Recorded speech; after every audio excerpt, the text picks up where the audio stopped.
Hola, ¿qué tal? Mi nombre es Gisela Bolá y soy la directora del encuentro ECO23, Encuentro de Colectivos Iberoamericanos. Un encuentro donde nos proponemos varias cosas. En primer lugar, pensar las narrativas visuales desde la pluralidad de la creación colectiva para poner en el centro las historias. También nos interesa narrar desde los espacios que habitamos, nuestros espacios y territorios. Y por último, nos interesa tocar los ejes de medio ambiente, territorios y comunidades, que son los tres ejes temáticos del encuentro que tendrá lugar este ECO 23 y que finalizará en el país, nuestro país hermano de Bolivia.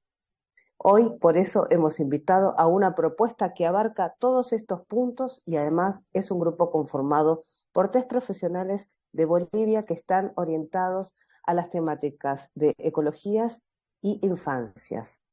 El proyecto se llama Ecoperiodistas y vamos a dar primero la palabra a Horacio Aunsburger, donde voy a preguntarte que nos cuentes un poco de cómo es pensar tú como ingeniero ambiental un tema tan complejo, acercarlo a las infancias, llevar prácticas de pedagogía y contarnos cómo nace el proyecto de Ecoperiodistas, este trabajo que relaciona la fotografía, las problemáticas ambientales y el periodismo. Bueno, muchísimas gracias. Buenos días. Es un gusto estar aquí con todas ustedes para compartir un poco la experiencia de TVH Suiza en el programa de Niñas y Niños Ecoperiodistas. Este es un proyecto que nace el 2019. Creo que los detalles de cómo nace, cómo crece, los puede hacer mucho más específicamente Helen, porque ella está desde el principio. Yo he entrado el 2020 a acompañar este proceso, pero puedo contar un poco desde qué estoy yo y qué es lo que he estado haciendo y qué es lo que queremos hacer un poco en el futuro. Y un poco mi rol también en Niñas y Niños Ecoperiodistas. Entonces yo he estudiado ingeniería ambiental en Cochabamba, he hecho una maestría en ciencias ambientales y un doctorado en geografía y desarrollo sostenible.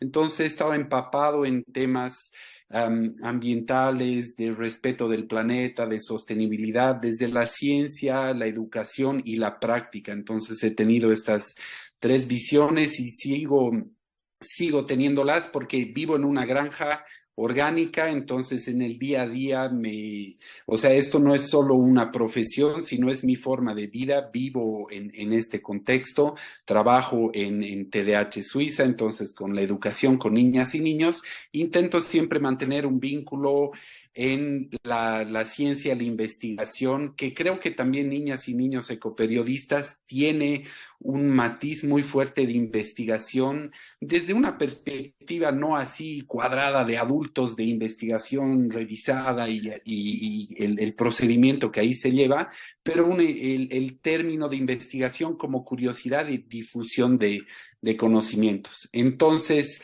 mi rol en el programa Niñas y Niños Ecoperiodistas es hablar del tema de el planeta Tierra, más que medio ambiente. O sea, obviamente abordamos el tema de medio ambiente, pero me gusta mucho la noción de planeta, porque esto nos pone a todas y todos como ciudadanos del planeta. Dejo de ser boliviana, boliviano, de Chile, de Perú, de un país o de otro con fronteras que nos dividen y cosas así al final, y todas y todos somos astronautas viajando en este planeta Tierra que de verdad está viajando en el espacio y eso trae una noción un poco distinta que a mí me parece que es linda, que todas y todos estamos viajando en esta nave espacial y que todas y todos tenemos un rol de cuidar esta nave espacial con mucho cariño porque solo tenemos una, ¿no? Entonces es igual que cuando uno está viajando en un auto, uno no va a romper las ventanas del auto y quedarse con los vidrios rotos dentro del vehículo en el que te transportas. Es más o menos esa misma noción. Tenemos que cuidar nuestra casa grande.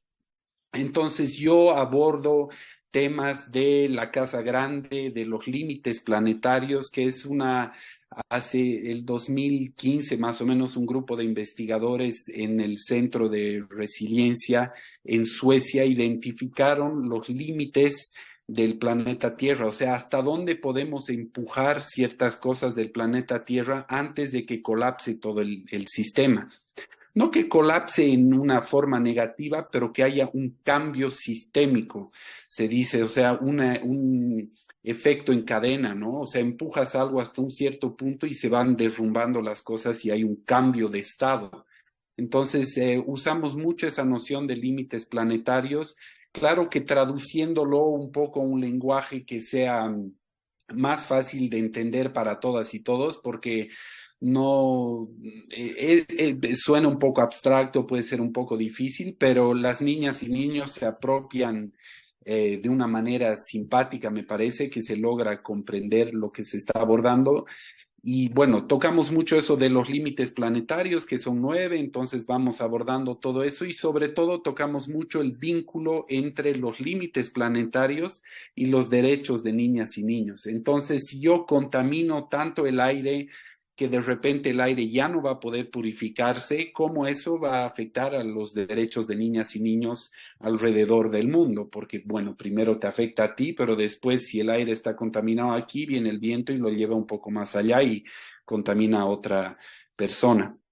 Entonces abordamos esos temas conmigo y tocamos mucho eso de los límites planetarios, vinculándolo siempre con los derechos de niñas y niños, que eso es, creo, un punto bien fuerte del programa de niñas y niños ecoperiodistas, que juntamos estos dos aspectos. Por un lado, los derechos de niñas y niños y los temas ambientales, que los referimos a través de los límites planetarios, y vemos cómo si yo contamino el agua, cómo va a ser vulnerado mi derecho como niña, niño. Y también tocamos temas de las responsabilidades que tenemos cada una y uno en cuanto a esto, a no contaminar el agua o a evitar el exceso de uso de bolsas plásticas, porque todas y todos tenemos un rol sobre el estado del planeta. Al final, uno, mediante lo que consume, uno crea un paisaje o otro paisaje en el planeta Tierra, no directamente, pero fomentas la creación. Esto tal vez suena un poco abstracto, pero por ejemplo, si yo comiese solo carne todos los días, carne de pollo, entonces fomento la industria que va detrás de que exista el pollo para que yo lo pueda comprar y consumir, ¿no ve? O sea, se tiene que cortar un bosque en algún lado para plantar el alimento del pollo y después que lo coma el pollo, que haya la granja del pollo y que eso llegue hacia mí. Eso es una noción que es muy importante para nosotros también, de esa visión sistémica, que lo que yo hago hoy, la decisión que hago hoy, afecta ahora, pero no solo aquí, sino allá, y no solo hoy, sino también mañana. O sea que todo lo que yo hago hoy, las decisiones que tomo hoy van a afectar aquí y en otro lugar y van a afectar hoy y mañana. Entonces, esta visión sistémica es muy importante. Claro que tenemos una sesión bastante corta para abordar todo esto, entonces es como un bombardeo de estos temas con niñas y niños y intentamos que agarren y se apropien un poco de esta noción, sobre todo de la noción de que vivimos en un planeta frágil, finito y que todas y todos tenemos un rol muy importante de cuidarla, no solo cuidarla, sino también ahora restaurarla, que queremos restaurar el planeta Tierra para así no se ponga en riesgo los derechos de niñas y niños hoy y tampoco mañana. Entonces, esa es un poco la perspectiva de mi aporte al grupo. Y Horacio, quería preguntarte también, ¿qué detectas en toda esta información, esta conversación que tienes con las infancias, cuando pones sobre la mesa toda la situación, digamos, del planeta en cuanto a sus complicaciones, las problemáticas, cómo es el estado actual? ¿Cuál es la reacción de los niños frente a esta información y esta conversación contigo? Diría que la reacción es siempre, hasta ahora casi siempre me ha tocado que son reacciones positivas, así que se van apropiando de los temas, van diciendo, bueno, entonces tenemos que reportar sobre esto, están vulnerando aquí, hay que hacer lo otro. En algunos casos puede venir una sensación de preocupación, pero por lo menos en lo que yo comparto con las niñas y niños, pero Helen, Guara comparten mucho más tiempo, entonces tal vez nos pueden dar más detalles ahí. El mensaje que intento dejar siempre yo es que no es para nada que vivo, ay, es apocalíptico, que tengo que estar triste y hundirme más o menos en el caos que tengo que afrontar. Es todo lo contrario, vivimos en un momento histórico. Las decisiones que tomamos hoy y mañana van a afectar muy fuertemente el futuro. Entonces tenemos casi la suerte de vivir en este momento, que es un tiempo bisagra, porque realmente las decisiones que tomamos ahora van a afectar mucho el futuro. Entonces, que eso tiene un potencial muy grande.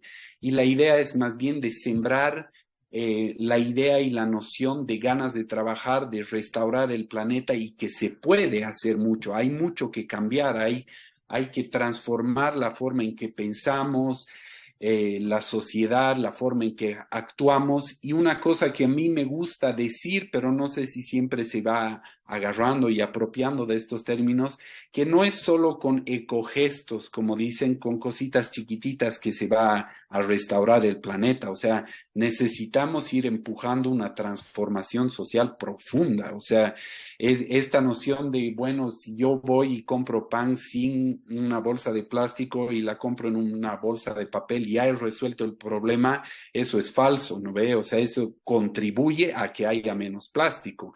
Pero el problema que estamos afrontando es mucho más profundo, es sistémico. Entonces, de poner esas nociones, de sembrar estas ideas de que juntas tenemos que cambiar la forma en que vivimos, la forma en que vemos el planeta y empujar esto y sembrar de ganas de transformar el mundo, por lo menos esa es la intención. De ahí cómo se apropia cada uno una, eso ya es como un proceso que no siempre está en mis manos, pero por lo menos de sembrar esa idea y esa inquietud. Muchas gracias, Horacio. Y vamos a continuar conociendo cómo funciona este grupo, ¿no? Porque así como Horacio, estás trabajando en la temática más de la noción o en la conciencia del planeta Tierra que habitamos. También participa del grupo Helen Álvarez, que es periodista, comunicadora, y quería preguntarte, Helen, sobre tu trabajo en este grupo de ecoperiodistas, sobre tu labor, cuál es la importancia de comunicar, transmitir y pensar en esta transformación social con las infancias.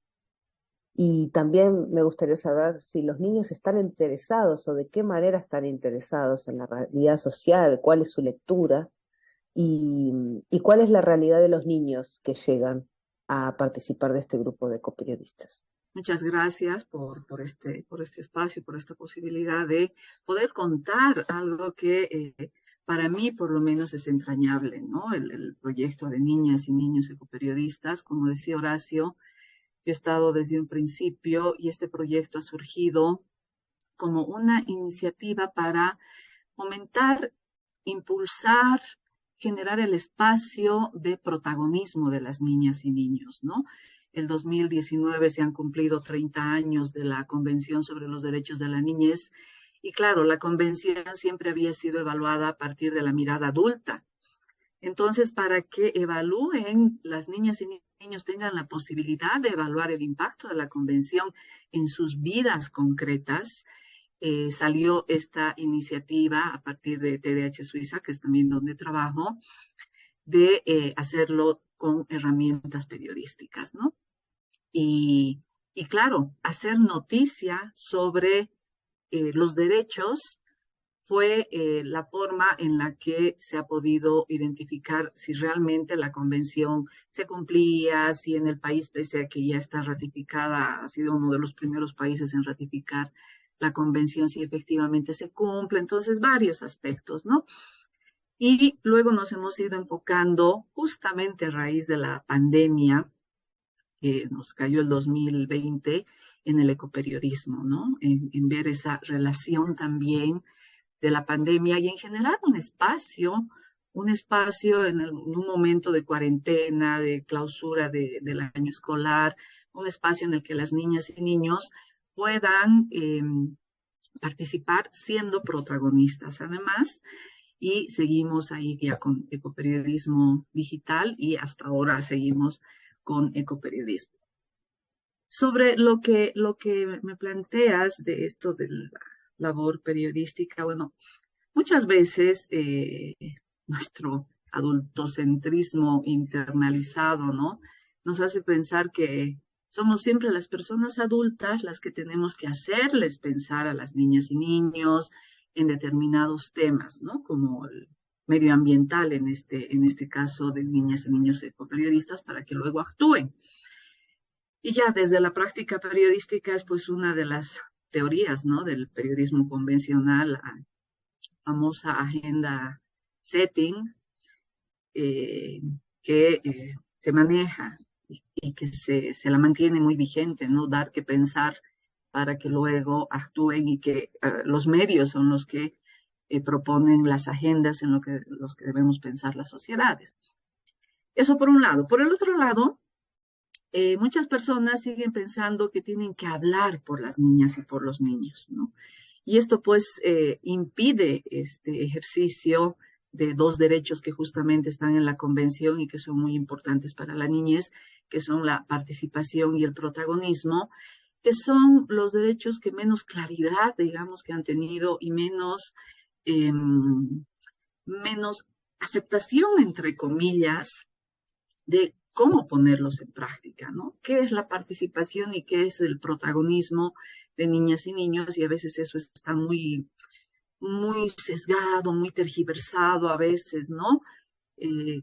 Contar cantidad de niñas y niños en alguna actividad como participación de niñas y niños, ¿no? Cuando en realidad es solamente una asistencia porque no ha habido un protagonismo y no ha salido de ellas y de ellos.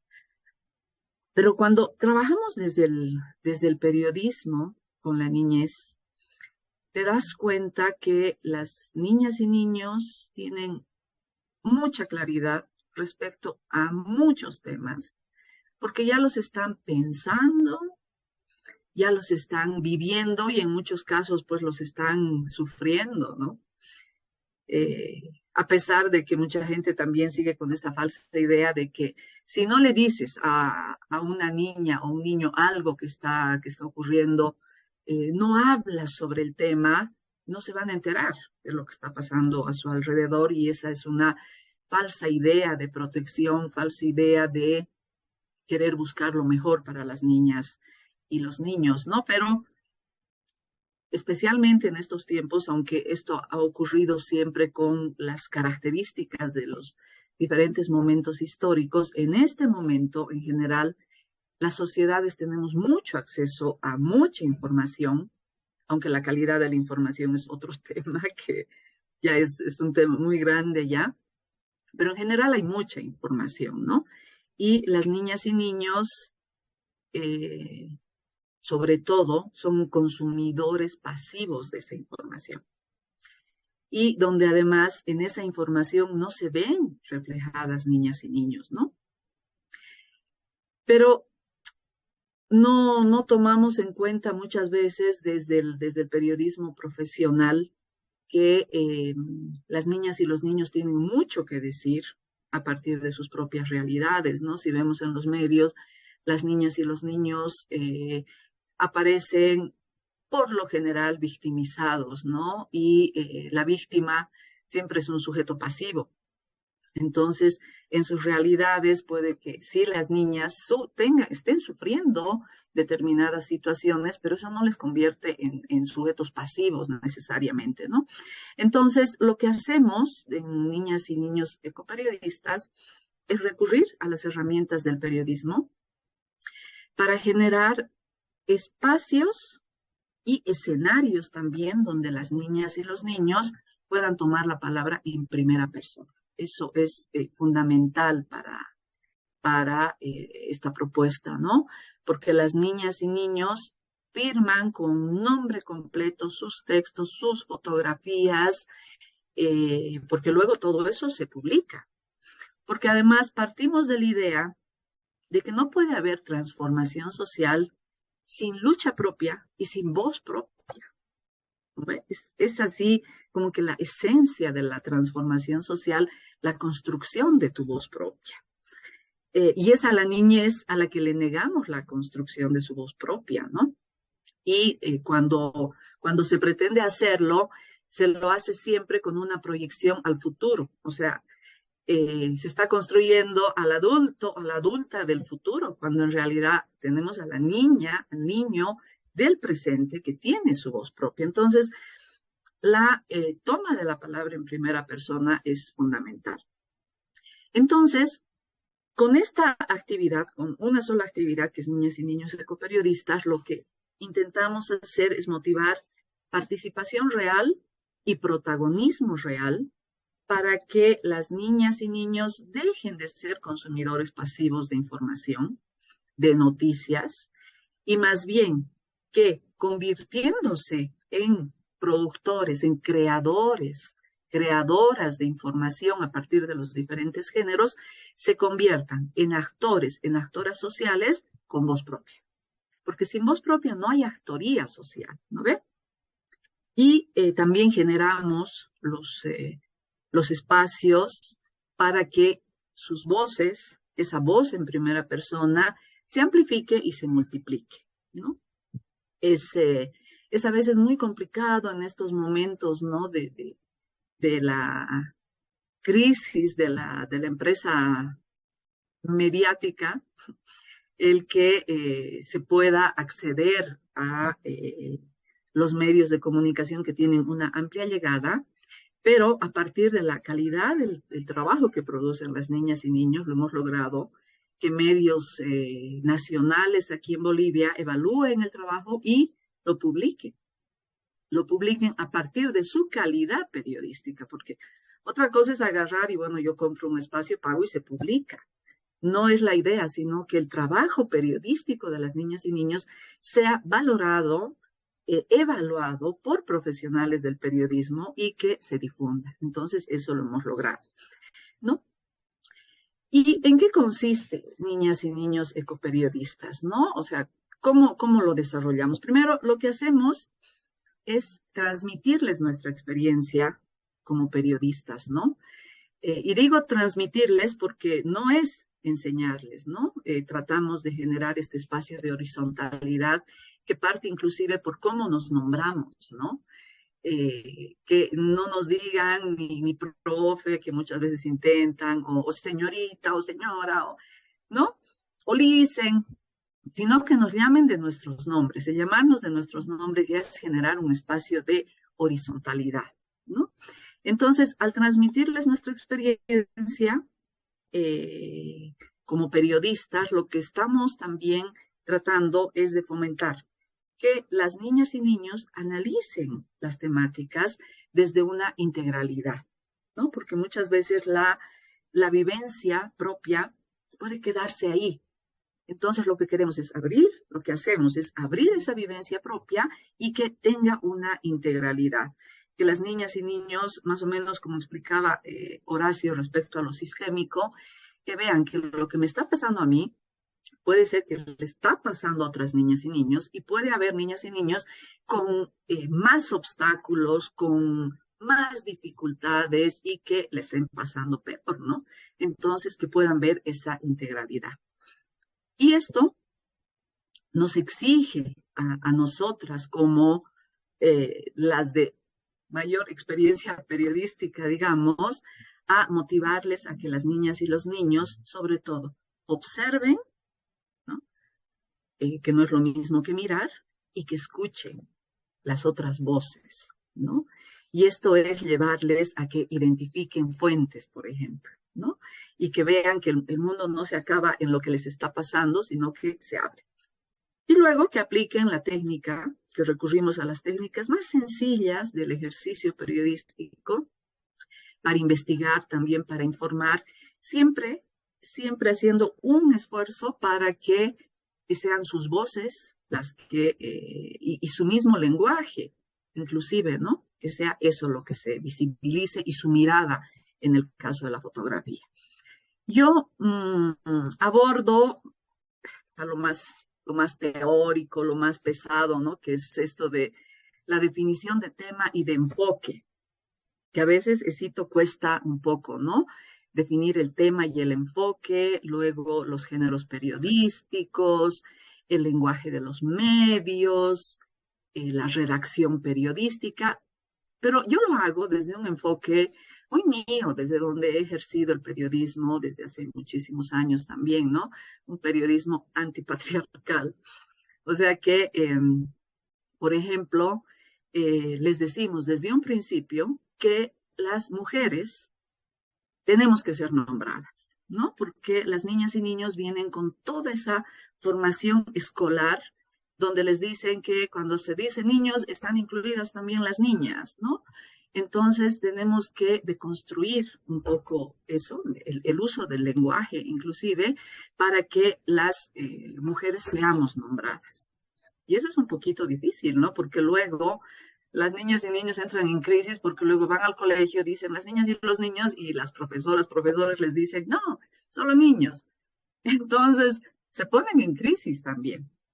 Luego reconocemos también los saberes como conocimiento para ser valorado, para ser difundido. Luego también identificamos las grandes responsabilidades, ¿no? de la crisis ambiental que estamos viviendo, como, y eso un poco lo hace Horacio, y nosotros reforzamos para que lo tengan muy claro, pero sin eludir nuestras propias responsabilidades y el rol que tenemos, ¿no? Como habitantes del planeta. Y te diré que en todo este proceso, lo que más fácil nos resulta es la definición del tema y del enfoque, porque las niñas y los niños tienen muchísima claridad, y eso lo hemos comprobado en otros procesos más o menos similares con personas adultas. Lo que más les cuesta es definir el tema y el enfoque, porque no lo ven, o no quieren verlo, o no quieren reconocerlo, no quieren asumir el problema que tienen en su entorno, ¿no? Pero con las niñas y los niños no nos pasa eso. Y bueno, nos ayuda mucho también que estas niñas y niños ya vienen con una formación previa en derechos de la niñez, esto gracias al trabajo de las organizaciones con las que trabaja TDH Suiza en Bolivia, y que son las que hacen la convocatoria en los colegios, porque este proceso lo hacemos en varias ciudades, ¿no? Lo hacemos en La Paz, El Alto, Sucre, Potosí, Cochabamba, y en Cochabamba la ciudad principal, la capital, y en provincias del Valle Alto, ¿no? Entonces ahí es muy importante el trabajo también de estas organizaciones que ya hacen todas las gestiones para que podamos contar con las niñas y niños que además quieran. No es obligatorio, ¿no? Tienen que querer, porque de otra forma no se puede. O sea, no es como en el colegio, pasas todas las materias y listo, te aplazas justo por la materia que no te gusta, ¿no ve? Pero que eres buenísima en otra. Entonces tienen que querer. Y bueno, y estas niñas y niños en general, con las que trabajamos como niñas, niños ecoperiodistas, provienen de espacios con muchas desventajas sociales, ¿no? Con muchos riesgos de sufrir todo tipo de violencias, con poca o podemos decir también ninguna posibilidad de acceso a la justicia.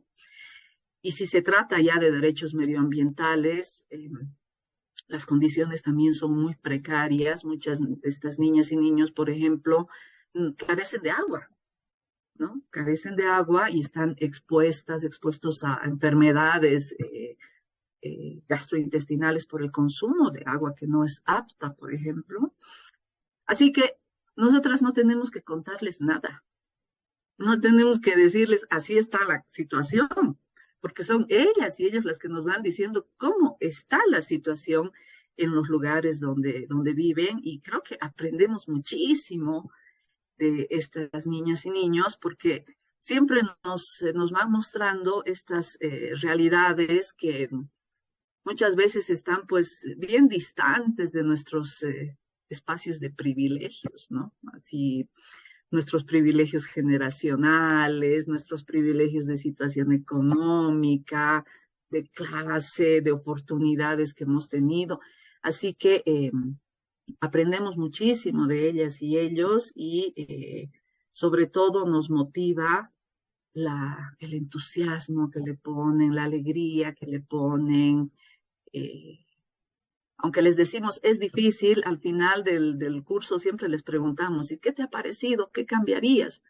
Nada, nada, porque no me ha aburrido y porque tal vez un poquito podríamos hacer más cosas afuera, pero no le cambiaría nada y eso pues es una motivación porque siempre estamos viendo qué más podemos mejorar, cómo hacerles sentir que esto sea menos pesado, ¿no? Porque definir el tema, si un esquema de investigación es pesado porque es pensar y pensar y pensar y tratamos en lo posible de no intervenir, solo cuando nos piden ayuda, no intervenir, que sean sus palabras.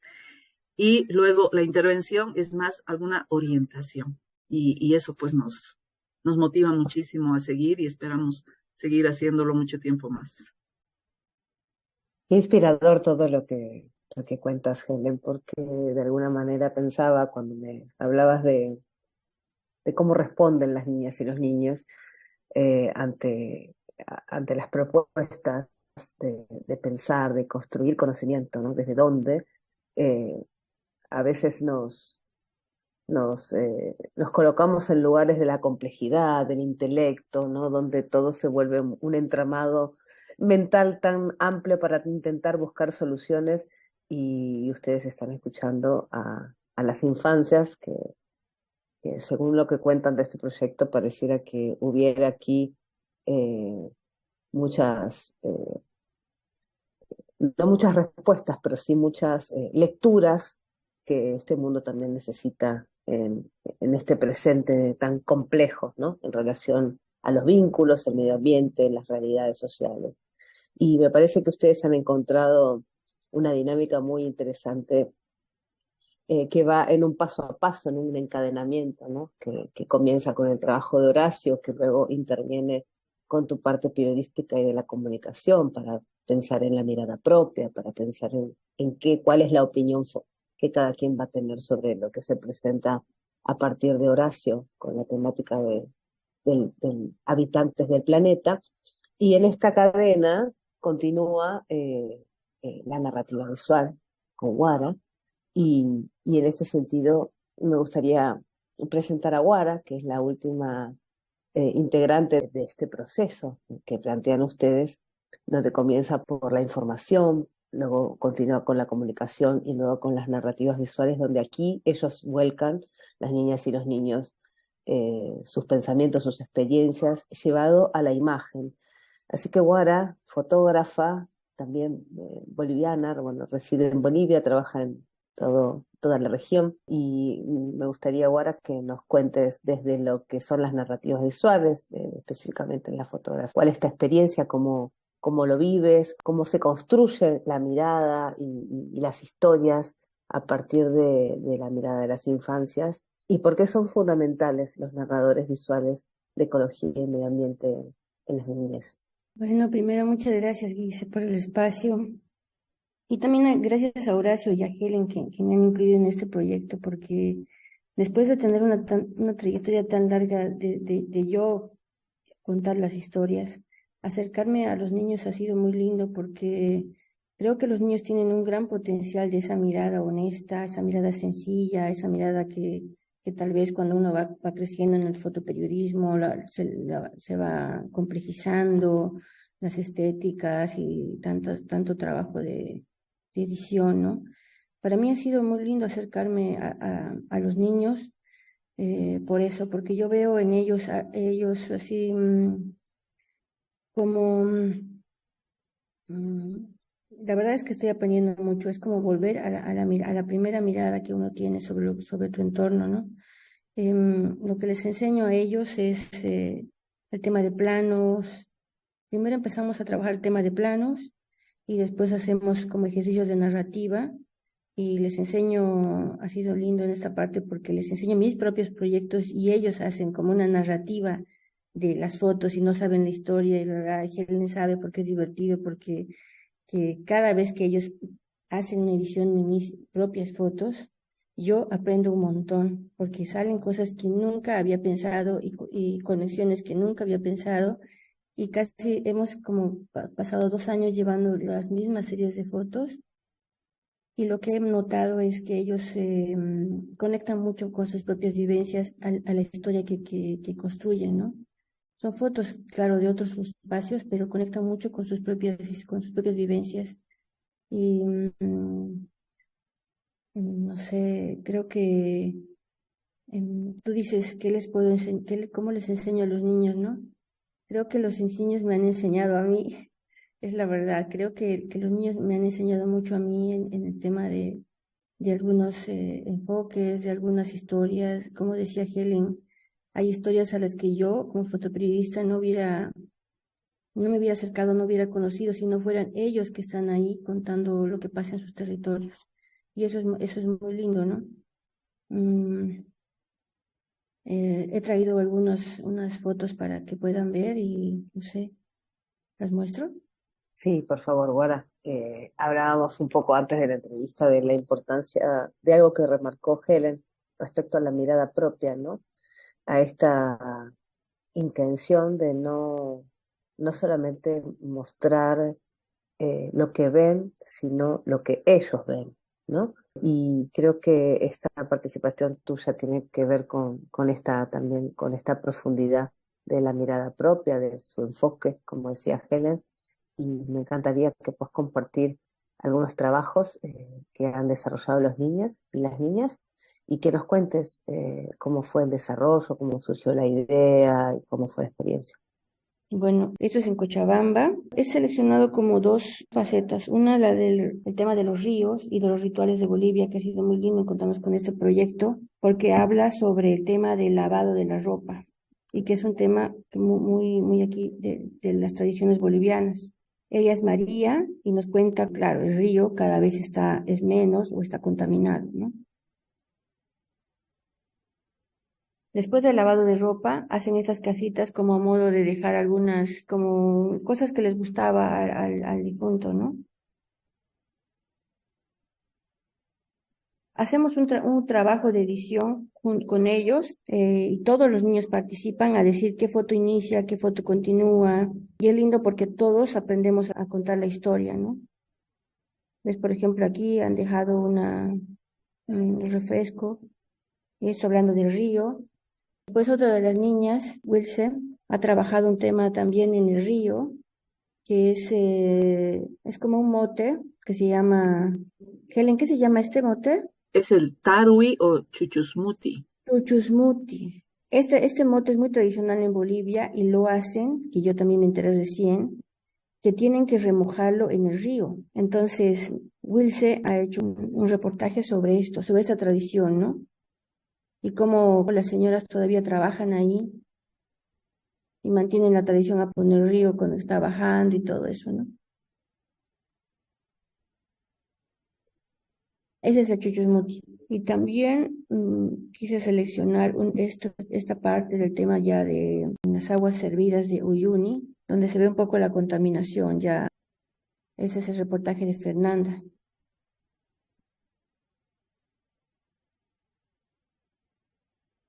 Y bueno, ella muestra en estas aguas servidas hay gente que vive cerca, ¿no? Hay gente que también se está afectando por esta contaminación. Y también traje este reportaje de Cochabamba, de José Luis, que habla sobre el tema de la falta de agua, porque hay unos sectores en la ciudad de Cochabamba que no tienen servicio de agua potable, entonces tienen que comprarlas a los cisternas, ¿no? Y así, al aprender ellos los planos y ellas, lo más lindo es que cuando vuelven de la semana que tuvieron de trabajar, ellas vienen felices diciendo, Guara, he hecho plano detalle, he hecho plano general, he hecho todos los planos y me gusta porque les digo, bueno, hagan todos los planos, jueguen, intenten hacer detalles, todo lo que pueda contar la historia, ¿no? Me he olvidado de Porco. Esta historia es importante, también una de otras, porque tenemos como ya 60 reportajes, ¿no, Helen? Ya son hartos reportajes de estos 2 años, más este año también. este Quería, reportaje. discúlpame ahora, quería que nos Dime. cuentes un poquito también, además de la historia, que las imágenes son increíbles, porque esto es lo más llamativo, que son, quiénes son las personas que están haciendo estas imágenes? Personas de 8 años, de 10 años, que vienen de dónde, conocer un poquito más eh, cuál es la realidad de las personas que están tomando estos increíbles ensayos. Sí, tal vez yo pueda explicar un poquito más Sí. eso. Juan Ricardo es un adolescente que vive en Potosí. Él tiene 16 años, pero él vivía en Porco. Porco es una región minera en Potosí que ha sido el lugar donde se ha generado el peor desastre medioambiental en Bolivia, cuando en los años 90 se reventó el dique de Colas, ¿no? O sea, el tanque de los tóxicos de la mina del que entonces era presidente de Bolivia, de Gonzalo Sánchez de Lozada. Fue un escándalo internacional que afectó muchísimo a Argentina, a Paraguay. Entonces, Porco ya tiene una tradición de generación de contaminación minera, ¿no? Y el papá de Juan Ricardo trabajó en las minas de Porco. Y Juan Ricardo también es un niño que trabajó en la mina. Entonces él conoce perfectamente lo que pasa en Porco. Y si vas pasando las fotitos, Guara, ¿no? Él muestra el pueblo y una cosa que él muestra, ¿no? Es como al pueblo le falta agua, pero para los ingenios mineros llevan el agua. Todos estos tubos que recorren el altiplano en Porco están llevando agua dulce, que le falta a la gente, pero que llega al ingenio minero.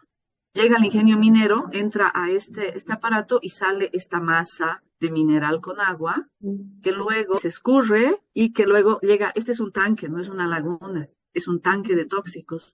Y lo que él decía, él eligió este tema. Él miraba al fondo y decía, falta un poquito nada más para que el tanque esté lleno. Y claro, eso era algo que a él le preocupaba muchísimo porque saben en Porco cómo es la contaminación minera, ¿no? Que ha contaminado el Pilcomayo y que, bueno, pues hasta ahora se vive con eso, ¿no? Más de como 300 toneladas de tóxico han ido a dar al río y él ve el riesgo. María Eugenia, que hizo el reportaje sobre el lavado de ropa para despedir a las personas muertas, es una adolescente de 15 años que durante el COVID ella conoció de parte de su abuela cómo se despedía a los muertos, no es parte del proceso de duelo, y que es ir a lavar la ropa, quemar lo que más les gusta, lo que más les gustaba, ¿no? A las personas a sus seres queridos que han muerto, y dejar como recordatorio estas casitas donde les dejan las cosas que van a necesitar a donde se vayan las almas. Luego está José Luis, que él vive en Arbieto, es el Valle Alto de Cochabamba, que es un adolescente de 13 años del agua en cisterna, que él cuenta, ¿no? Como en su municipio hay conexión de gas natural a domicilio, pero no hay conexión de agua potable. No está instalada siquiera la tubería. Las casas tienen los tubos y todo, pero la instalación en el municipio no está, y tienen que comprar esta agua, lo que señala este señor, es agua que sobre todo durante la época de la cuarentena era agua incluso muy mala, o sea, no apta para el consumo, no apta para el consumo. Es lo que está mostrando aquí. Son los cabellos que están en el agua, y que durante la cuarentena, cuando no tenían nada que tomar, los carros de las empresas que les llevan el agua embotellada en los bidones no podían llegar ahí, tenían que consumir esta agua, y han tenido muchísimos problemas gastrointestinales y de alergias, inclusive provocadas por el agua. Tenemos niñas y niños más pequeñitos. El año pasado hemos tenido un grupo que lo hicimos grupo porque eran muy pequeñitos, dos niñas de 9 años y un niño de 10 años, que los tres coincidieron con el tema del desperdicio del agua en las casas, por las tuberías rotas, por no cerrar bien los grifos, y mostraron todo lo que pasa con el agua en sus propias casas, ¿no? Y cómo para ellas y ellos era muy importante el no desperdiciar, y para sus familias era el no gastar en agua que no iban a consumir, porque estaban conscientes de que esa agua se desperdiciaba, pero igual había que pagar por esa. El acceso al espacio, a llegar al lugar, a llegar a encontrar cómo abordar el tema. ¿Eso es algo que ellos realizan solos y solas? ¿Hacen la producción, digamos, de ese abordaje? Llegar hasta el lugar, en el caso de llegar hasta la minera, tener acceso a esos espacios, porque me da la sensación que en las imágenes vemos imágenes muy desde adentro, ¿no? Sí, en realidad ninguna niña y niño va sola a hacer el reporteo, ¿no? Y siempre cuando vamos definiendo los temas, definimos temas, las niñas y niños definen temas de su entorno, ¿no? Entonces, no viven muy lejos de ahí, no viven muy lejos del lugar, es parte de su realidad, de su vivencia, ¿no? Por ejemplo, con el adolescente de Porco está más o menos a unos 40 minutos del lugar donde él vive, en Potosí, y fue acompañado por una educadora que ha estado permanentemente con él haciendo las tomas. En el caso de Porco, por ejemplo, los ingenios mineros no dejan entrar a nadie para que tomen fotos, no le dieron ni una sola declaración, pero él conocía el espacio, él conocía muy bien el espacio y él condujo a su educadora. La educadora estaba ahí para cuidarlo y todo, pero él la condujo y él sabía todo el proceso. Ha sido él el que la ha llevado a sacar fotos de las tuberías en la pampa, digamos, del pueblo. O sea, él la ha guiado porque es su vivencia. Su papá es minero de esas minas de Porco. Entonces, no hay ninguna de las historias que no sea parte de la vivencia de las niñas y niños, ¿no? Como esto del ritual de despedir a los muertos lavando su ropa, lo que te contaba, ¿no? Lo aprendió esta adolescente cuando se les fueron muriendo seres queridos durante los peores momentos de la pandemia por el COVID. Entonces, todo es muy próximo. Porque tampoco les vamos a exponer a que tengan que ir a lugares, no. Algunas veces nos plantean temas que necesitan desplazarse mucho. Eso no lo conversamos, les explicamos cuáles son la necesidad de que tenga que haber factibilidad del tema, ¿no? O sea, que sea posible el tema. Y trasladarse de un lugar a otro implica inclusive permisos de traslado de las familias, de la defensoría, o sea, es un trámite largo y que es exponerlos. Entonces les sugerimos que cambien de tema y lo van haciendo porque lo entienden, ¿no? Lo tienen claro y cambian el tema. No cambian el tema, cambian el enfoque muchas veces. Y eso es genial, así porque no cambian el tema, cambian el enfoque. Maravilloso.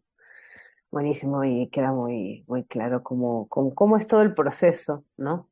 Que es un proceso largo, intenso, y los trabajos que hemos visto realmente son muy inspiradores y dan cuenta de todo el trabajo que están haciendo el equipo. Y bueno, felicitarlos eh, a las y a los tres, porque es un proyecto muy inspirador, muy comprometido, donde se siente la mano de cada quien, pero también el, eh, el objetivo grupal en esto que es en esto que son los relatos visuales a partir de las comunidades, en este caso de las infancias y de estos territorios. Así que bueno, muchísimas gracias por haber compartido la experiencia, por habernos permitido conocer un poco más acerca del trabajo que hacen. Es muy inspirador y bueno, esperamos tener más trabajos a nuestro alcance de las producciones visuales que están haciendo estas infancias en este espacio de taller. Muchísimas gracias, Horacio, muchísimas gracias, Guara, muchísimas gracias, Helen.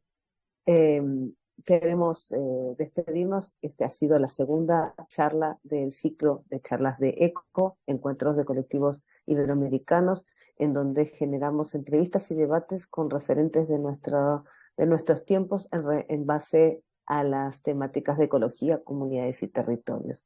Les recomendamos suscribirse a nuestro canal para no perderse nada de lo que van a seguir siendo las entrevistas. Y además les invitamos a estar atentos al encuentro de beca de producción que se va a hacer este año en Bolivia, acerca de estas líneas temáticas en las cuales pueden participar. Muchas gracias y nos vemos pronto.